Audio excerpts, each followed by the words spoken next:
वसेन जननी दिठम देविंदविंदवंदम वंदे तम सर्वदा शिरसा। नमो अरिहं ताणं नमो सिद्धाणं नमो आयरीयाणं नमो उवज्जायाणं नमो रोये सव्वसाहूणम्। जय बोलिए परम पूज्य अंतिम तीर्थंकर विनायक श्री महावीर भगवान की। परम पूज्य अभिक्षण के अनुपयोगी आचार्य गुरुदेव श्री वसुनंदी जी मुनिराज की। अहिंसा में विश्व धर्म की। जय बोलो परम पूज्य 108 मुनि श्री श्रद्धानंद पवित्रानंद जी महाराज की। 3 कम 9 करोड़ मुनि राजों की जय। अहिंसामय विश्व धर्म की जय। आत्म कल्याण के इच्छुक धर्म प्रेमी पुण्य आत्मा श्रद्धालु एवं महानुभाव, जब कोई व्यक्ति अपने लक्ष्य को प्राप्त करना चाहता है और उस लक्ष्य को प्राप्त करने के लिए वह अपनी शक्ति मन वचन काय इनकी पूरी शक्ति जब उसमें लगा देता है और फिर भी उसे वह लक्ष्य प्राप्त नहीं होता है, कोई ना कोई विघ्न आ जाता है, जैसे नास्तिकता का होना या फिर प्रमाद का होना या फिर ऐसे समय पे हमें नींद आ गई है जिससे हमारा काम बिगड़ गया है। हमें उस प्रमाद के कारण जो इंटरव्यू होना था, जो नौकरी मिलनी थी, वो नौकरी नहीं मिल पाई, थोड़ा सा विलम्ब से पहुँचे हैं और उस कारण वो क्रिया हमारी छूट गई। ऐसे नहीं सांसारिक क्रियाओं में, धार्मिक क्रियाओं में भी मुनिराज का प्रवेश होना है। थोड़ा सा हम अपने प्रमाद के कारण विलम्ब से गए हैं, पता चला मुनि महाराज तो पहुँच चुके। रथ यात्रा के दिन हमने कोई बात नहीं, थोड़ा और सो लें, थोड़ा और विश्राम कर लें, थोड़ा और करते करते पता चला रथ यात्रा ही निकल गई है। जयंती का समय था, भगवान महावीर स्वामी की जयंती के दिन पता चला भगवान मंदिर में लौट कर भी आ गए और हम रह गए। मंदिर में बड़े बड़े विधान हो रहे हैं, समाज में बड़े बड़े अनुष्ठान हो रहे हैं, लेकिन हम वहाँ नहीं पहुँच पाए। क्यों? क्योंकि मेरी नास्तिकता, मेरा मिथ्यात्व, मेरा वो कर्म मुझे वहाँ तक नहीं पहुँचने दे रहा था और इस कारण मैं रह गया। और इन सब के होने के बाद जब ये सब विघ्न हमारे जीवन में आ गए हैं, उस समय मन वचन काय की पूरी शक्ति लगाई है, पुरुषार्थ कर रहे हैं, भाग रहे हैं, दौड़ रहे हैं, लेकिन वो वस्तु, वो सामग्री, वो लक्ष्य जो मैंने बनाया था, वो लक्ष्य मुझे नहीं मिल पा रहा। अब क्या करें? विघ्न तो आ गया है, या तो प्रमाद के कारण, नास्तिकता के कारण नींद आ गई है, पढ़ते पढ़ते नींद आ गई, पूजा करनी थी, पूजा के समय नींद आ गई है और जाना था जल्दी, नींद का एक झोंका आया है, पता चला पूजा ही भूल गई। अब फिर दोबारा करें, कहाँ है समय? पूजा छोड़ें तो विकल्प आता है, पूरी करें तो समय जाता है। सीए का एग्ज़ाम दे रहे हैं और उसी समय लिखते लिखते कंटिन्यू लिखना है, स्पीड को कम नहीं करना है। अगर कर दी तो आपकी स्पीड कम होने के कारण टाइम आपको उतना ही मिला है। CS IPS की जो बड़े बड़े एग्ज़ाम हैं, बड़ी बड़ी जॉब हैं, उसमें जरा सा प्रमाद आ गया, नींद आ गई तो कट ऑफ होके आप फेल हो गए हैं या पीछे रह गए हैं और अब पछता रहे हैं कि ये भगवान अब क्या करें, ऐसे विघ्न हमारे जीवन में क्यों आते हैं, पढ़ते समय हमें नींद क्यों आती है। ये सवाल एक बहुत बड़ा खड़ा होता है, क्योंकि उस नींद ने मेरे जीवन में बहुत सारे विघ्न डाले हैं। गाड़ी चलाते चलाते एक ऐसा झोंका आया कि डिवाइडर पे गाड़ी चढ़ गई है और हमारा accident on the spot, death, मर चुका है व्यक्ति।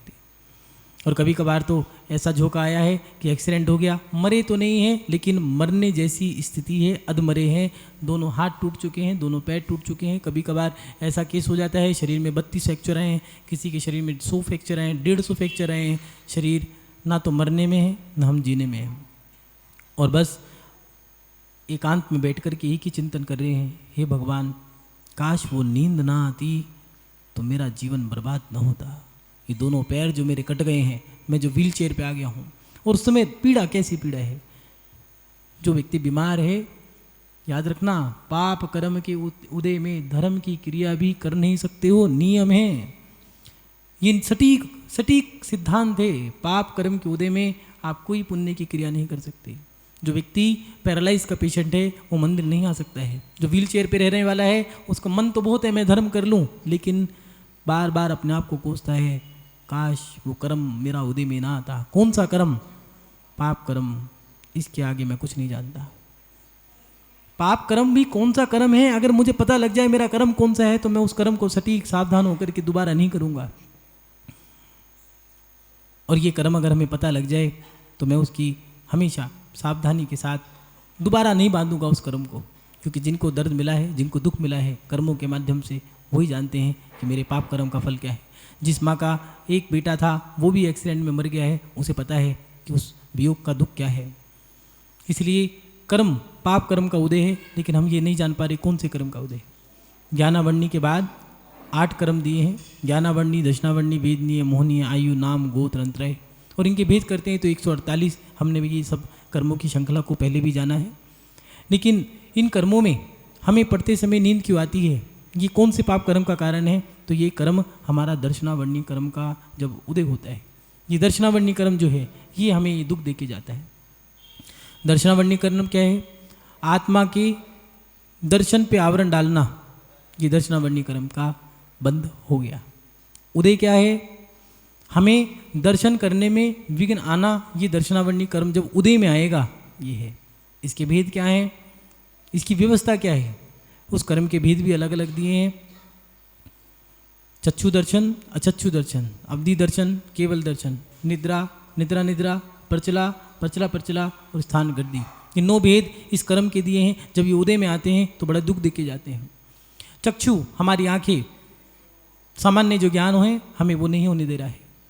अचक्षु हमारी अंतरंग की आंखें, मतलब देखने के बाद जो अन्य इंद्रियां जो काम करेंगी वो काम वो अचक्षु इंद्रियों से नहीं हो पा रहा है। जैसे हमारे हाथ के स्पर्शन की शक्ति चली गई है, जैसे होता है हाथ से छू के पता लगा ली ये क्या है, अब हमारे पास वो शक्ति नहीं है। क्यों? यह अचक्षु कर्म के उदय में हो रहा है।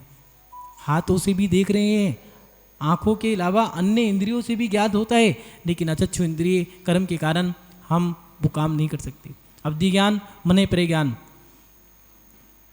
अवधि दर्शन, केवल दर्शन, माने इन दोनों में होने के बाद वो सामान्य ज्ञान हमें प्राप्त नहीं हो रहा है। अवधि ज्ञान तो है लेकिन उसको इस्तेमाल ही नहीं कर पा रहे।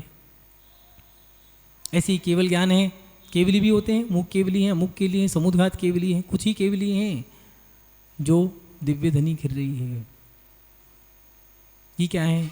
ये भी कर्म का उदय है। एक नींद आना, साधारणतया नींद आ गई है, ये जब कर्म उदय में आएगा सटीक चोट मारेगा। गाड़ी चलाते चलाते नींद भी आ सकती है, ऑन द स्पॉट एक्सीडेंट भी हो सकता है और डेथ भी हो सकती है। निद्रा, निद्रा, नींद पे नींद आना, सोने का मन नहीं है, काम बहुत सारा है लेकिन नींद तो आ गई, कर्म बांधा है तो वो तो उदय में आएगा। प्रचला, घेल आना, ऐसा है कि रह ही नहीं सकते सोए बिना। 12 से 3 किसी पे काम नहीं होता है, लेकिन महिलाएं उस समय तो सोने का काम है, क्या करें, हमको तो सोना है, वो फिक्स है टाइम। क्यों? क्योंकि हम सोए बिना नहीं रह सकते। ये भैया तुम सो नहीं रहे, ये तुम्हारा पाप कर्म का उदय है। दर्शनावरणी कर्म का। तीर्थंकरों को नींद नहीं आती है, महापुरुषों को नींद ही नहीं आती है, पुण्य आत्मा को नींद नहीं आती है। अपन लोगों को तो सोने से फुर्सत नहीं है। रात को 8 घंटे की नींद वो ले रहे हैं, दोपहर को सो रहे हैं और सुबह को 8 बजे तक, 9 बजे तक ही सोए जा रहे हैं। कई धर्मों में तो कहा है सूरज निकलने के बाद अगर उठ रहे हो तो उसको आप नसेद, मनुष्य व्यक्ति की उपमा दी है उसको। नसेद, नसेद पना फैला दिया है, उसको उर्दू में ही कहा है, मनुष्य उर्दू में वर्ड बोला है। और उसका जैन धर्म के अनुसार देखें तो उसका भाग्यपना नहीं है। क्यों? क्योंकि जिस व्यक्ति ने सुबह उठने के बाद जो क्रिया है 4 बजे से लेकर के 8 बजे तक, जो प्रातःकाल का उत्तम ब्रह्म मुहूर्त कहते हैं जिसको, 4 बजे से एक 6:15 का और एक 8 का, जो 2 टाइम बताए हैं, ये ब्रह्म मुहूर्त हैं। इसमें आप देखना, उठो और उठ करके आपने जैसी ही क्रिया कर ली है, दैनिक क्रिया से घर के बाहर निकल के देखो, क्या सुबह सुबह के वो ठंडा ठंडा माहौल, वातावरण, चिड़ियाओं का, पक्षियों का चहकना महकना, जानवरों का सड़क पे दिखना, और सब एक अलग ही ऊर्जा है। सुबह सुबह वो सनराइज, सूरज का निकलना, उसकी लालिमा, चांद और सूरज दोनों दिख रहे हैं, रात और सुबह दोनों दिख रही हैं, दोनों टाइम, इसी को कहते हैं दोनों टाइम, 2 समय एक साथ मिल रहे हैं। और मंदिर में आ रहे हैं तो मंदिर में भी कोई घंटानाद कर रहा है, कोई जयनाद कर रहा है, जय घोष हो रहे हैं, भगवान की अभिषेक हो रहा है, शांति मंत्र हो रहे हैं, कोई पूजा कर रहा है, हटो हटो, छोड़ो छोड़ो, पीछे हटो, मुझे करने दो, मैं करूँगा, जयकार जयकार। धर्म के लिए भी धर्म मैं ज़्यादा करूँ इसलिए उस समय होड़ है। अब ये समय निकल गया तो अब आप 12 बजे मंदिर में आके देखो, सड़क पे 12 बजे निकल के देखो, मन ही नहीं करेगा।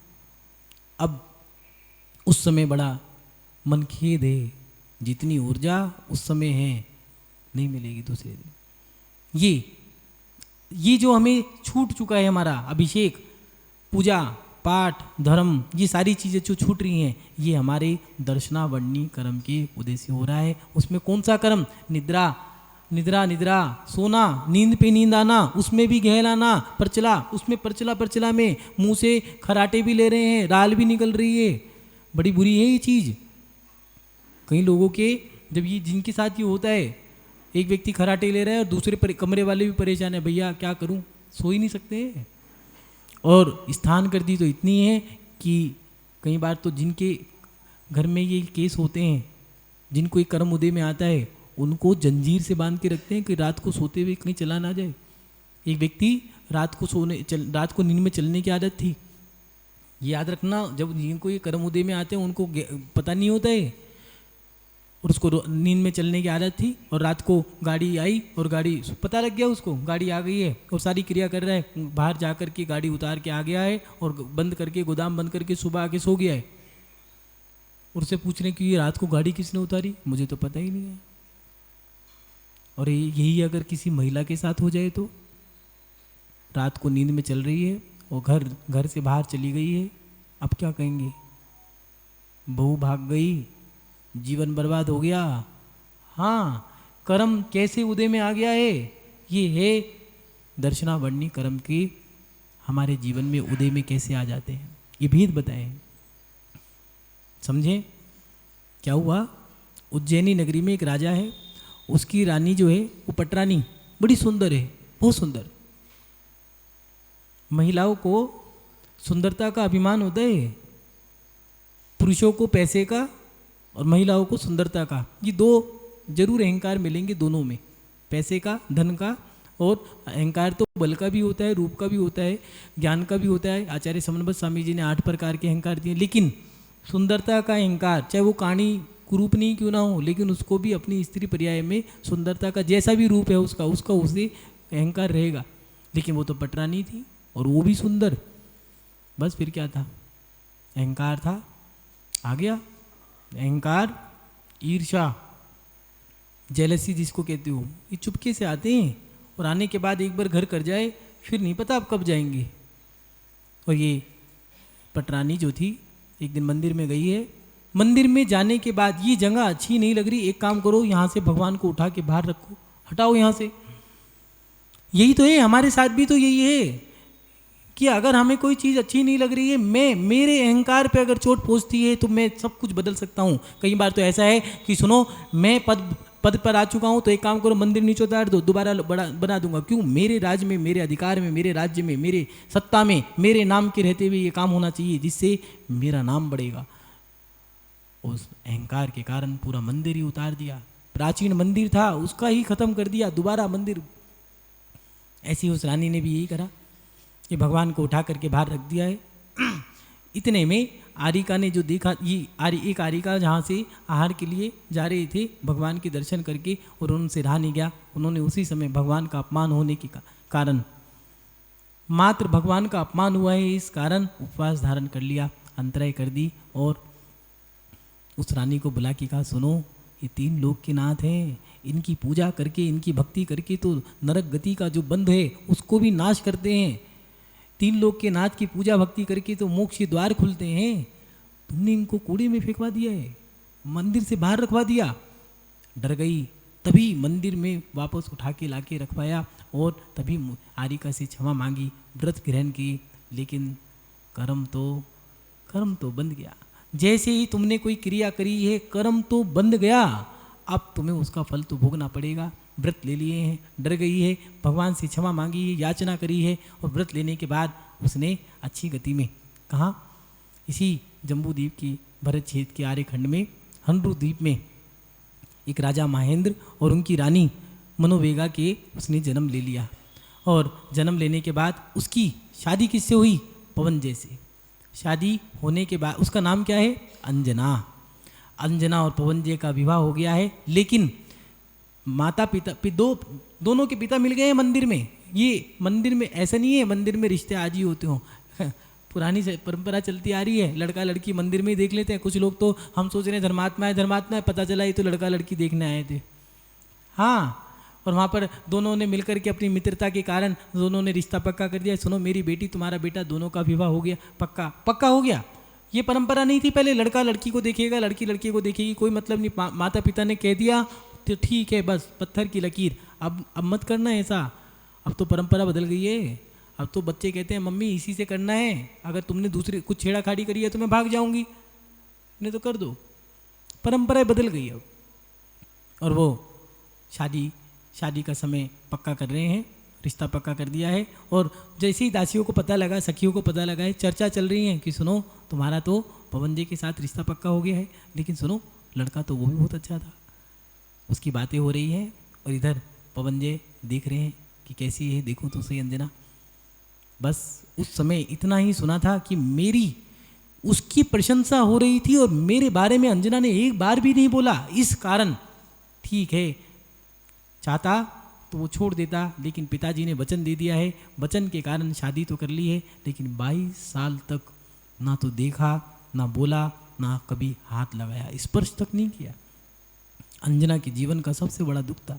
और जब रावण के पास युद्ध लड़ने के लिए कि उन्होंने बुला लिया था मदद के लिए, जाने लगे तो चकवा चकवी के वियोग को देख करके मन में आ गया कि देखो अंजना को मैंने कितना सताया होगा। उसी समय रात्रि में, उसी समय राजा हैं, क्षत्रिय हैं, क्या विवेक मर गया था? तभी उसी समय जाकर के अंजना के साथ संभोग की क्रिया कर ली है, मिलाप हो गया है। संभोग की क्रिया करते के साथ ही गर्भ धारण हो गया है।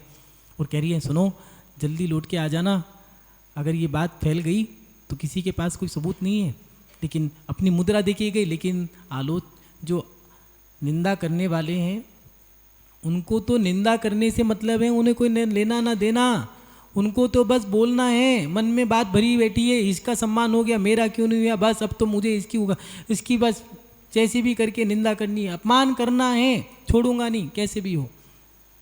और वहाँ पवनजय तो चले गए हैं और उसकी सास केतुमती घर से बाहर निकाल दिया है कि मेरे बेटे ने तो तुझे छुआ भी नहीं है, पुत्र संतान गर्भवती हुई कैसे?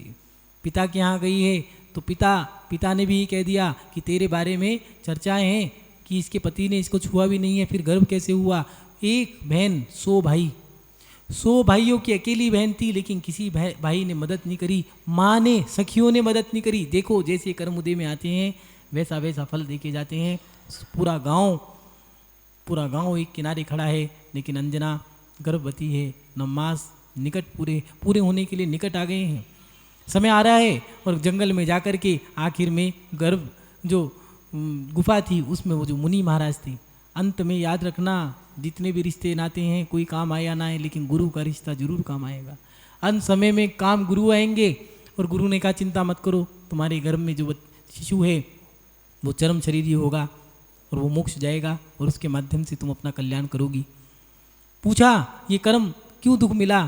तो उन्होंने बताया पूर्व में पटरानी के पर्याय में भगवान को बाहर निकाला था, इसलिए वियोग करा तो 22 साल का वियोग हुआ। क्षण के लिए, कुछ क्षण के लिए निकाला था और भगवान का अपमान किया, इसलिए पिता ने, 100 भाइयों ने भी और सास ने भी तेरा अपमान किया है। याद रखना एक साथ कई कर्म उदय में आ सकते हैं। दर्शनावर्णी कर्म का उदय आया है, एक्सीडेंट हो गया तो असाता कर्म का भी उदय में एक साथ 2 कर्म एक साथ उदय में आ गए हैं। वेदनीय कर्म आ गया है, वेदनीय कर्म का असाता कर्म हमारे साथ आ गया है। जरा सी नींद आई है और नींद का फल ये मिला है कि हमारे विघ्न आ चुका है।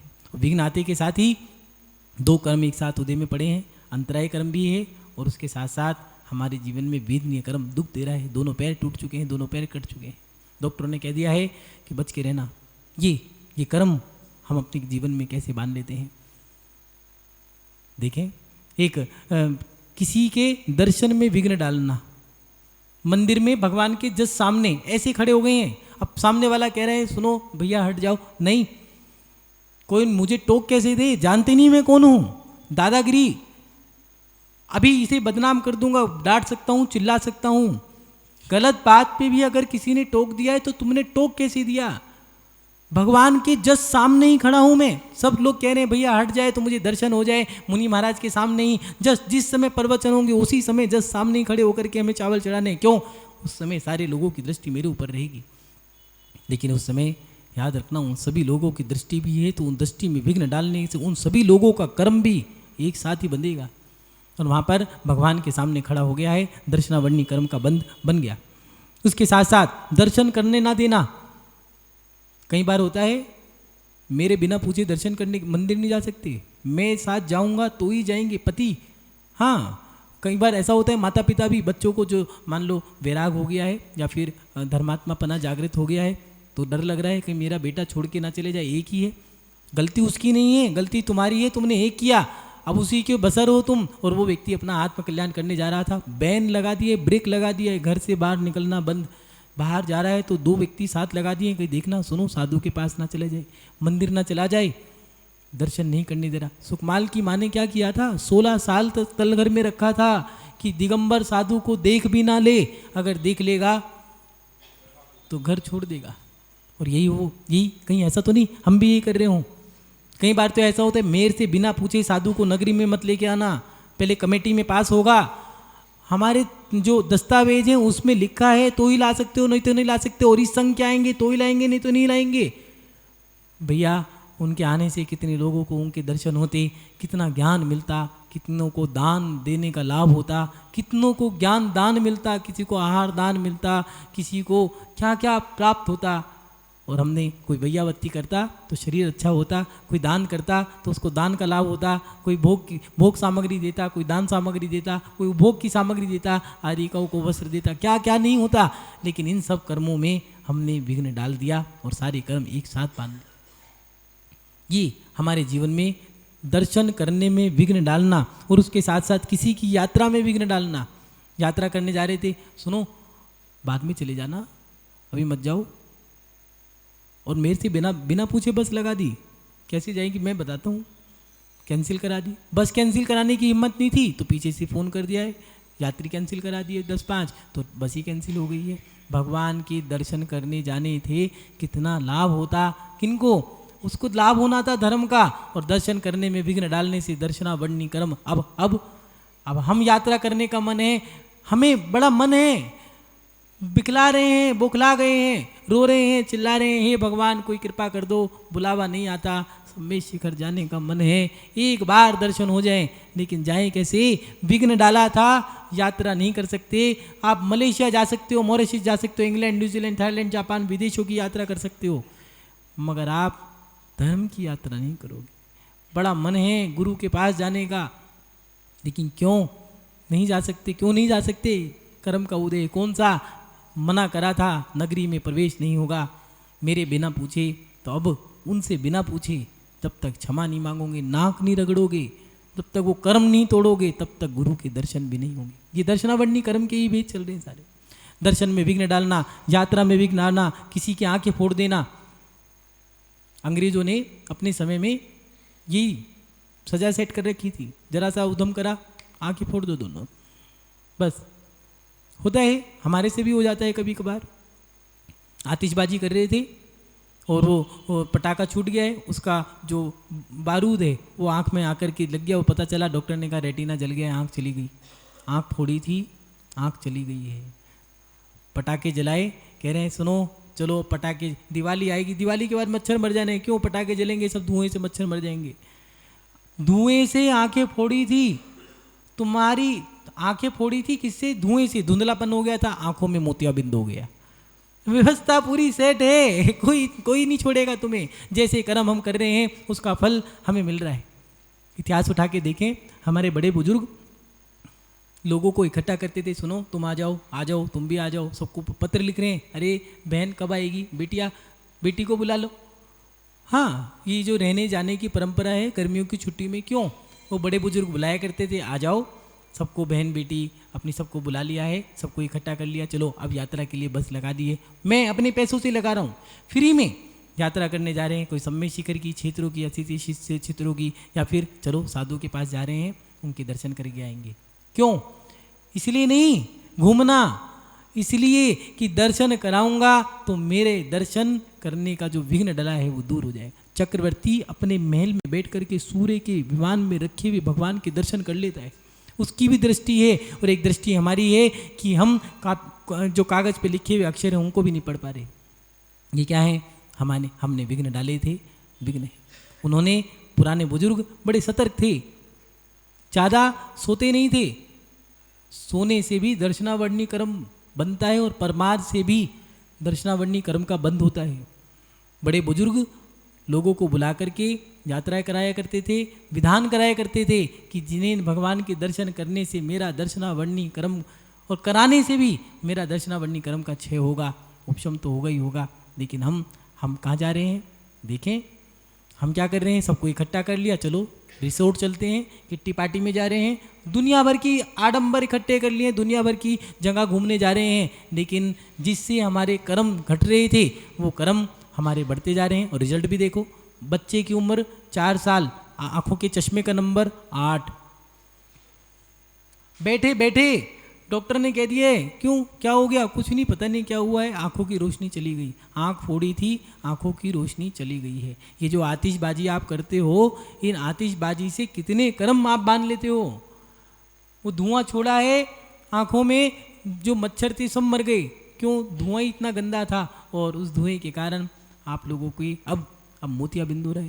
पहले आंखों की रोशनी कहाँ जाती थी? आचार्य श्री विद्यानंद जी 95वें वर्ष 6 महीने की उम्र थी, आंखों पे चश्मा नहीं लगाते थे, लाठी का सहारा नहीं लेते थे। आज 4 साल का बच्चा 8 नंबर, 12 साल की लड़की है, कह रही महाराज जी मेरा तो 8 नंबर का चश्मा है। बिना चश्मा, अगर चश्मा उतार दूं तो दिखेगा ही नहीं। ये क्या है? ये हमारे कर्मों का फल है। हमें अपने जीवन में सतर्क रहना पड़ेगा। कहीं हमने ऐसे कार्य तो नहीं किए हैं जिससे हमारे दर्शन में विघ्न आ रहा है। अगर विघ्न आ रहा है तो फिर तुमने विघ्न ही डाला होगा। देवशास्त्र गुरु के दर्शन करने से, कराने से, धर्म की ज्योत जलाने से आंखों की ज्योति बढ़ती है, याद रखना।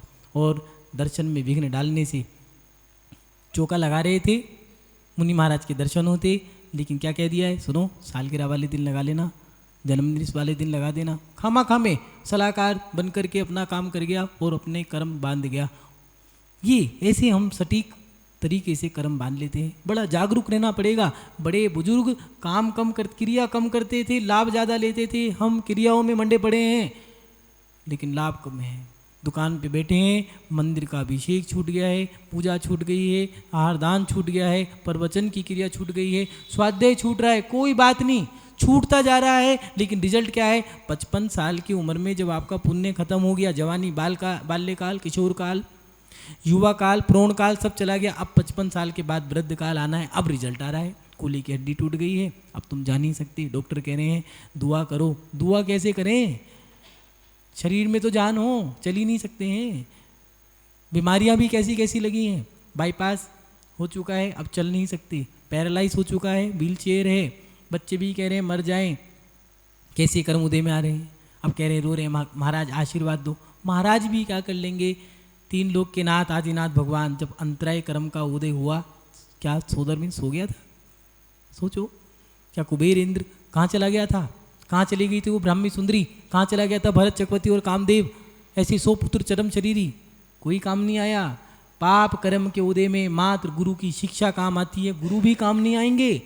इसलिए अपने जीवन में ऐसे कर्म ना करें जिससे हमारे जीवन में ऐसा विघ्न आ जाए। हमें पढ़ते समय नींद क्यों आती है? हमने जिनेंद्र भगवान के देव शास्त्र गुरु के दर्शन में विघ्न डाला था, इसलिए वो नींद आ रही है। कितनी बड़ी नींद है? नींद है या नींद पे नींद है? जो कर्म बताएंगे, निद्रा निद्रा निद्रा, प्रचला प्रचला प्रचला, स्थान कर दी, जो भेद हैं। नींद भी कितनी बड़ी है। कई बार तो ऐसा होता है सोते के सोते रह गए, कार्यक्रम ही निकल गया सारा, इंटरव्यू देने जाना था जो भी छूट गई। तो इसलिए कितना बड़ा कर्म डाला है। सामने कौन है? साधारण व्यक्ति है, साधारण कर्म, मध्यम व्यक्ति है, मध्य कर्म, और उत्तम व्यक्ति है। उत्तम माने देव शास्त्र गुरु, तो उत्तम ही कर्म बनेगा। उत्तम कर्म की 30 कोड़ा कोड़ी आयु है और जघन्य की अंतर मुहूर्त। अब देखें कि हमने कितने कर्म बांधे हैं। महानुभाव, अपने जीवन में सतर्क होकर के अपने जीवन को जीना है। अपने जीवन में कभी भी देव शास्त्र गुरु के दर्शन में विघ्न मत डालना, जिससे आपका दर्शनावरणी कर्म बन जाए। और पढ़ते पढ़ते पूरी ज़िंदगी आपने लगा दी, लेकिन सीए में आप फेल हो गए।